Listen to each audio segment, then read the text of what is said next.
Channel the chemistry unspoken. जो आज का हमारा वीडियो का टॉपिक है वो है ऑक्सी एसिड्स ऑफ फॉस्फोरस। तो इसमें हम दो एसिड्स को डिस्कस करेंगे, एक फॉस्फोरिक एसिड को और एक ऑर्थोफॉस्फोरिक एसिड को। ठीक है, तो सबसे पहले हम फॉस्फोरिक एसिड के बारे में बात कर लेते हैं।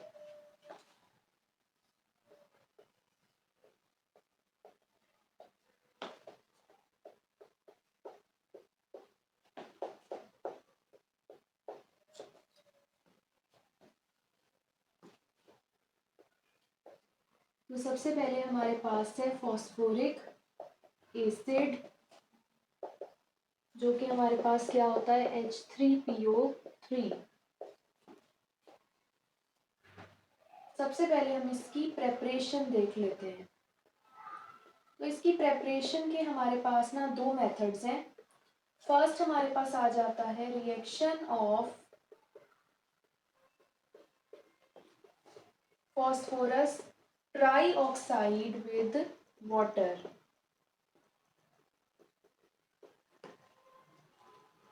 ठीक है, तो अगर हम फॉस्फोरस ट्राईऑक्साइड को वाटर के साथ रिएक्ट करवाएं तो हमारे पास क्या प्रोड्यूस होता है H3PO3 प्रोड्यूस होता है। ठीक है, नेक्स्ट हमारे पास जो रिएक्शन है वो हमारे पास है hydrolysis of PCl3 phosphorus trichloride. तो अगर हम फॉस्फोरस ट्राईक्लोराइड का हाइड्रोलाइसिस करवाएं यानी कि इसको वाटर में ऐड करवाएं तो हमारे पास क्या बनता है H3PO3 प्रोड्यूस होता है और साथ हमारे पास प्रोड्यूस होता है 3HCl। ठीक है, तो ये हमारे पास जो है प्रेपरेशन के दो मेथड्स आ गए जो आपकी बुक में भी डिस्कस हुए हैं फॉस्फोरिक एसिड के। नेक्स्ट हमारे पास आ जाते हैं इसके रिएक्शंस। रिएक्शंस की बात करें तो सबसे पहले जो फॉस्फोरिक एसिड रिएक्शन देता है वो है डीकम्पोजिशन का रिएक्शन।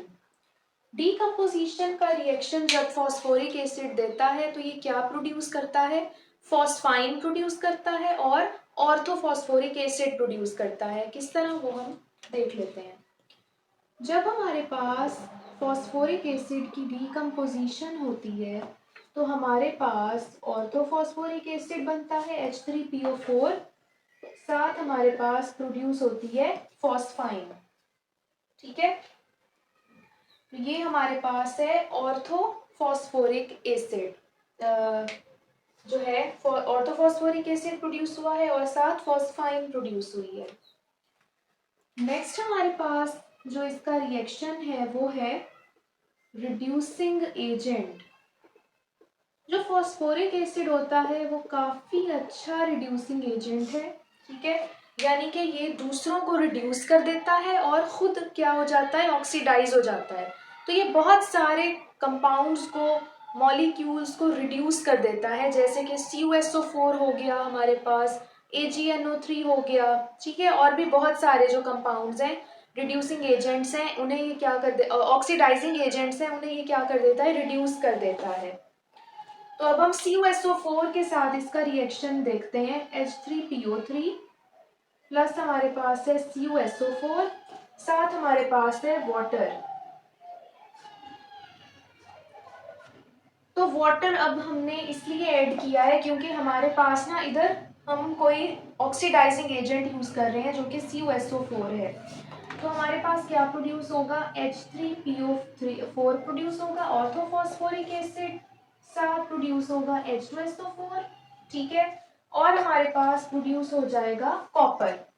अब आप देख सकते हैं कि कॉपर पहले CuSO4 की फॉर्म में था, तो ये रिड्यूस होके क्या बन गया है, मेटल, कॉपर का मेटल बन गया है।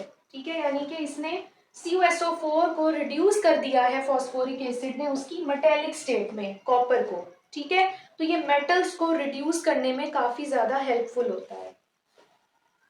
नेक्स्ट हमारे पास इसका जो रिएक्शन है थर्ड, वो आ जाता है रिएक्शन विद ऑक्सीजन।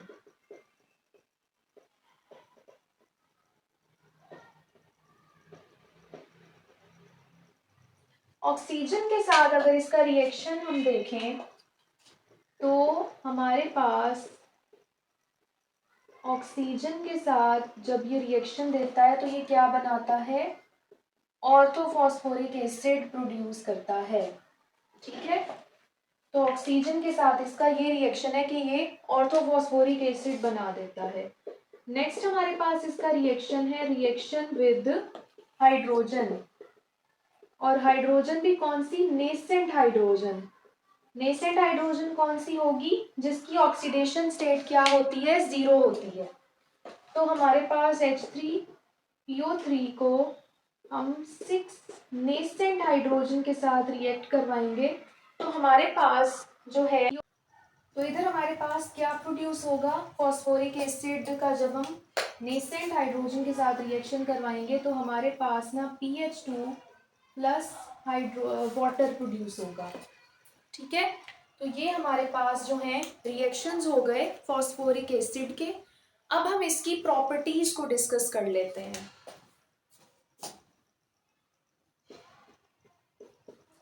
तो इसकी हमारे पास जो प्रॉपर्टीज है ना वो काफी ज्यादा क्या है, सिंपल है। एक तो ये क्या होता है, वाइट क्रिस्टलाइन सॉलिड होता है। ठीक है, उसके बाद इसका जो मेल्टिंग पॉइंट है वो क्या होता है, 73.6 डिग्री सेल्सियस। ठीक है, और ये क्या है, वाटर सॉल्युबल होता है। ठीक है, तो ये हमारे पास इसकी प्रॉपर्टीज आ गई। तो फॉस्फोरिक एसिड आपकी बुक में इतना ही आपको एक्सप्लेन किया गया है, तो आपने इसको इतना ही क्या करना है, प्रिपेयर करना है। नेक्स्ट अब हम चलते हैं ऑर्थोफॉस्फोरिक एसिड की तरफ।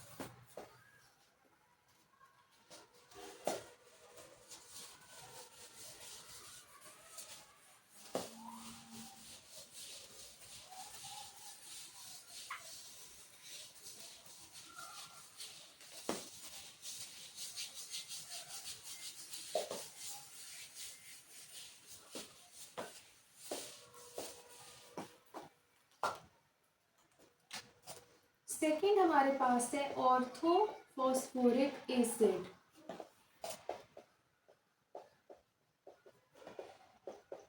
जिसको हम लिखते हैं H3PO4।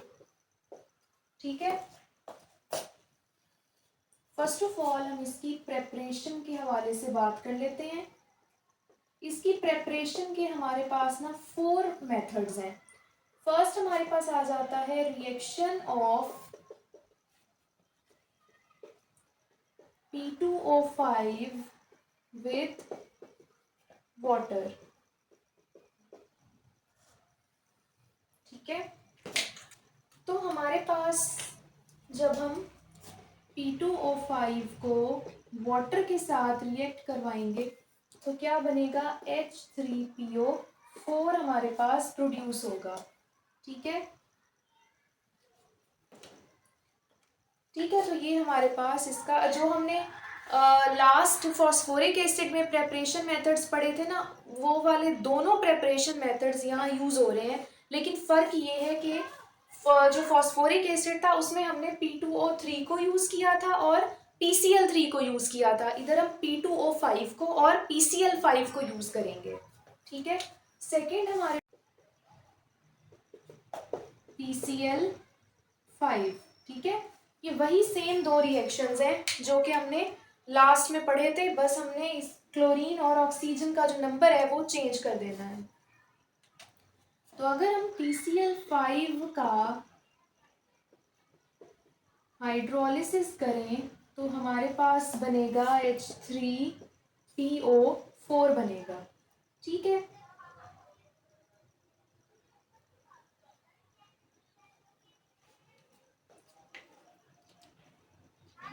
तो ये हमारे पास आ गया।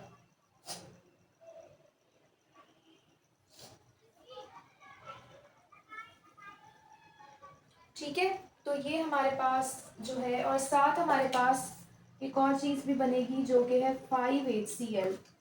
ठीक है, तो अब हमारे पास इधर क्या आ जाएगा, 4 आ जाएगा। ठीक है, तो ये आपकी इक्वेशन बैलेंस हो गई और आपके पास इस तरह का प्रोडक्ट बनेगा।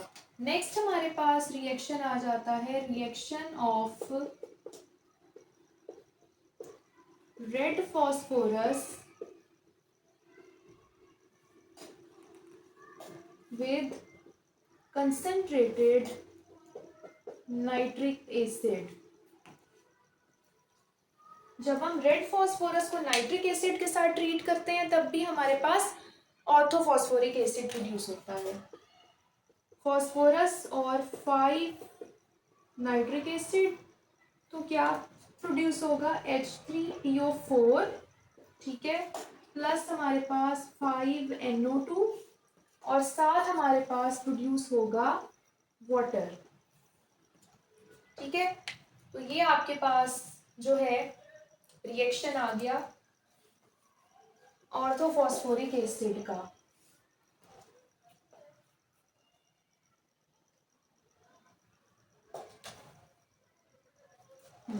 ठीक है, नेक्स्ट आपके पास जो है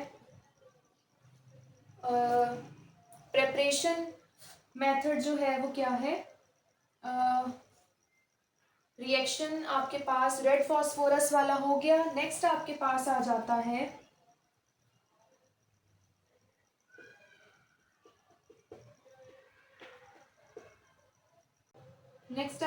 reaction of phosphorite with sand. Phosphorite आपके पास क्या होता है, कैल्शियम Ca3PO4 ट्वाइस, ठीक है, ये आपका फॉस्फोरस का ओर है। प्लस अगर हम सैंड लें SiO2 तो आपके पास क्या प्रोड्यूस होगा, Ca3SiO4, ठीक है, प्लस आपके पास बनेगा P2O5, ठीक है। अब P2O5 का दोबारा से वही जो हमने ऊपर रिएक्शन देखा है, हाइड्रोलाइसिस करवाएंगे तो आपके पास प्रोड्यूस हो जाएगा H3PO4, ठीक है। तो ये आपके पास फॉस्फोराइट और सैंड का रिएक्शन है। अब आपके पास प्रेपरेशन के मेथड्स हो गए। नेक्स्ट अब हम चलते हैं रिएक्शंस की तरफ।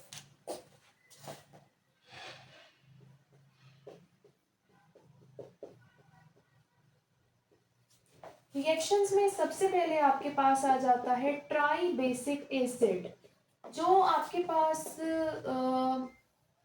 ऑर्थोफॉस्फोरिक एसिड है ना, वो ट्राई बेसिक एसिड है, यानी कि वो आपको एट अ टाइम जो है H+ जो है 3 प्रोटॉन्स है ना उसके पास, तो वो H+ आसानी से एट अ टाइम तीनों H+ आपको दे सकता है। किस तरह देख लेते हैं हम, NaOH के साथ इसका रिएक्शन है, तो H3PO4 ने NaOH के साथ रिएक्शन दिया तो आपके पास क्या प्रोड्यूस हुआ, वाटर, और साथ आपके पास प्रोड्यूस हुआ NaH2PO4, ठीक है। अब उसने क्या किया, उसने आपके पास हाइड्रोजन जो है वो एक रिमूव करवा दिया यहाँ से।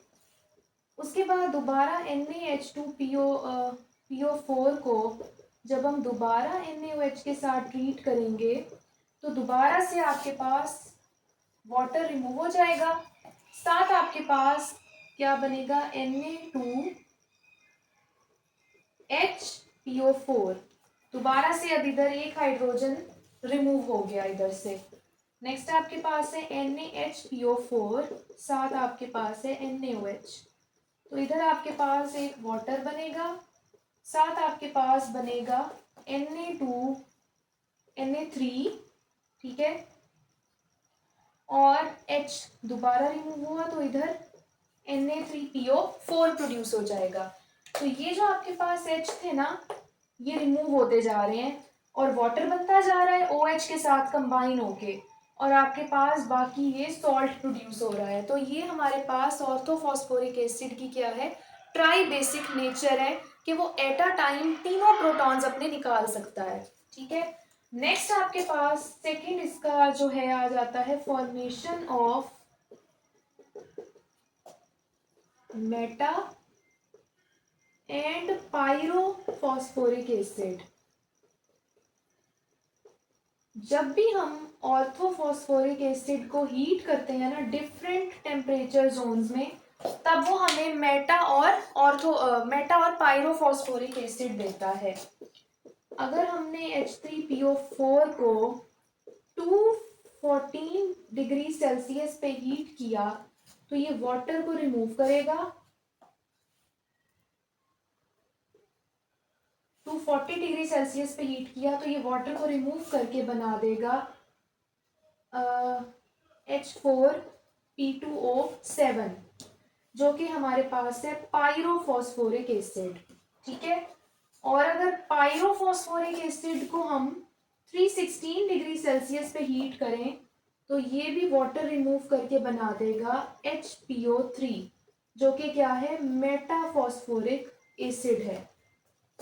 ठीक है, तो 240 डिग्री सेल्सियस पे क्या प्रोड्यूस हुआ है, पायरोफॉस्फोरिक एसिड, और 316 डिग्री सेल्सियस पे क्या प्रोड्यूस हुआ है, मेटाफॉस्फोरिक एसिड।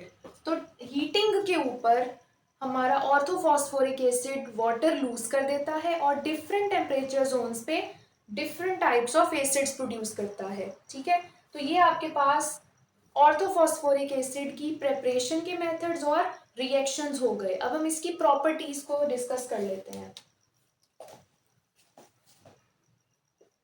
जिस तरह प्रॉपर्टीज फॉस्फोरिक एसिड की 3 थी ना, इसकी भी आपके पास 3 ही प्रॉपर्टीज हैं। कौन कौन सी, कि ये आपके पास क्या होता है, कलरलेस और डेलिक्विसेंट क्रिस्टल है। ये डेलिक्विसेंट का मतलब होता है कि ये वाटर एब्जॉर्ब कर लेता है। ठीक है, जो आपके पास फॉस्फोरिक एसिड था वो वाइट क्रिस्टलाइन सॉलिड था, ये क्या है, ये कलरलेस क्रिस्टलाइन सॉलिड है और ये डेलिक्विसेंट भी है, काफी ज्यादा वाटर एब्जॉर्ब कर लेता है। इसका मेल्टिंग पॉइंट आपके पास होता है 41 डिग्री सेल्सियस, यानी कि ये जल्दी मेल्ट हो जाएगा as compare to phosphoric acid. और ये भी क्या है, वाटर सोलेबल है। ठीक है, तो ये आपके पास ऑक्सी एसिड्स और फॉस्फोरस का जो टॉपिक है वो कंप्लीट हो गया। तो मुझे उम्मीद है कि आपको वीडियो बहुत अच्छी लगी होगी। मेरे चैनल को ज़रूर सब्सक्राइब करें और मेरी वीडियो को लाइक भी करें और अपने दोस्तों के साथ शेयर भी करें और कमेंट्स भी किया करें वीडियो के ऊपर। और मेरे चैनल को ज़रूर फॉलो करें ताकि आपको केमिस्ट्री की अच्छी अच्छी वीडियोज़ देखने को मिलें। तब तक के लिए अल्लाह हाफिज़ और अपना ख्याल रखें।